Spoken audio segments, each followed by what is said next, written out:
The courtroom is packed. Uniformed soldiers are standing by the door. The judge has not even spoken, oh, but everybody already knows the outcome. Outside, the gallows are ready now. The rope has been tested. Ken Saro-Wiwa, he hasn't been sentenced yet, but he's a dead man. He's a dead man already. This was 1995. His only crime was demanding justice for his people. Ken Saro-Wiwa was a writer, a satirist, and an activist from the Niger Delta. He created Batty and Company, one of Nigeria's most popular TV shows in the 80s. He had books, essays, awards under his belt. He could have stayed quiet and very comfortable, but instead, he picked a fight with Shell and the Nigerian government. You see, Saro-Wiwa was from Ogoniland, a small region swimming in oil but drowning in poverty.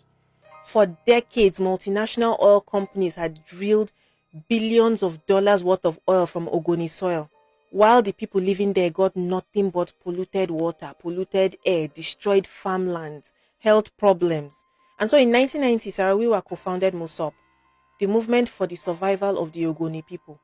He wrote the Ogoni Bill of Rights, led peaceful marches, gave international speeches.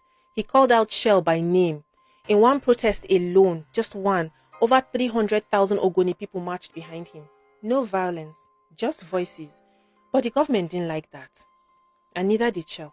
In 1994, 4 Ogoni chiefs were murdered during a period of internal tension in the community. Even though Ken Saro-Wiwa was nowhere near the scene, the military arrested him. They accused him of inciting the killings. It was clear from the beginning this was a setup. The trial was held by a special military tribunal. No jury, no appeal. Defense lawyers were quitting in protest, saying this process was too corrupt. Witnesses later confessed that they had been bribed to lie. Some even claimed that Shell was involved in paying them. International observers, human rights groups, even the Pope, they all begged for this trial to be stopped, but the Nigerian government had made up its mind. On November 10th, 1995, Ken Saro-Wiwa and 8 other MOSOP leaders, now known as the Ogoni Nine, they were executed by hanging. It wasn't quick. The gallows malfunctioned. Some of them were hanged multiple times before they finally died. Saro-Wiwa's last words, "Lord, take my soul." But the struggle continues. The reaction was instant. Nigeria was suspended from the Commonwealth of Nations. Countries pulled their ambassadors out of the country. Sanctions followed. But the damage was done. A man who had never carried a weapon, who had only used his voice and his pen. He was killed for speaking the truth. Years later, in 2009, Shell was sued by the families of the Ogoni Nine in a US court. Rather than face trial, Shell agreed to a $15.5 million settlement. They denied wrongdoing but paid anyway. That case set a major precedent for holding multinationals accountable for human rights violations. And then, 30 years after his execution, something unexpected happened. In June of this year, President Bola Tinubu issued a posthumous pardon for Ken Saro-Wiwa and the Ogoni Nine.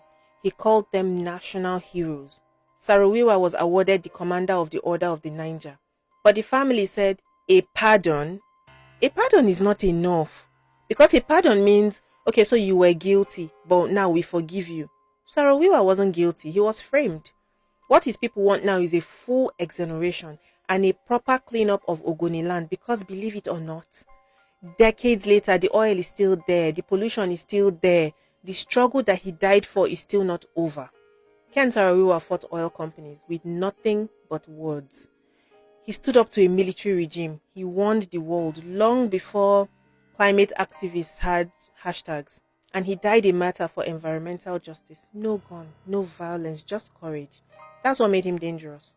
And that's what makes him unforgettable today. Ken Saro-Wiwa, true hero, never forgotten. Thank you so much for watching this video. If you like stories like this, please follow me. I tell the stories all the time.